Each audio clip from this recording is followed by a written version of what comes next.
કે વર્ષો પછી આજે ભાજપના નેતાઓએ ગૃહની અંદર પોતાના ભોંઠા પડેલા મોઢા છુપાવવા માટે થઈ અને કેશુભાઈ પટેલની ઓથ લેવી પડી છે। જે સ્વર્ગસ્થ કેશુભાઈ પટેલ અમારા પૂજ્ય બાપા કહી શકાય, વડીલ કહી શકાય, જે કેશુભાઈ પટેલને અપમાનિત કરી અને સત્તામાંથી હટાવવાનું પાપ ભાજપના નેતાઓએ કર્યું, જે કેશુભાઈ પટેલ રાજનીતિમાંથી નીકળી ગયા પછી અને આ દુનિયામાંથી વિદાય લીધા પછી એક પણ વખત કેશુભાઈના નામે જે ભાજપે કોઈ યોજના ચાલુ નથી કરી, કેશુભાઈનું ક્યાંય પૂતળું મૂક્યું નથી, કેશુભાઈનું ક્યાંય નામ પણ લેતા નથી, ભાજપના કાર્યાલયમાં કેશુભાઈનો ફોટો નથી મૂકતા, એ કેશુભાઈની ઓથ આજે ભાજપના નેતાઓએ લેવી પડી।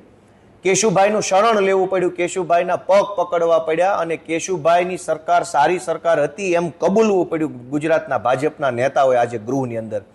મને ગર્વ છે કે એ ભાજપના નેતાઓએ કબૂલવું પડ્યું, એ ઘટનાનો નિમિત્ત હું બન્યો।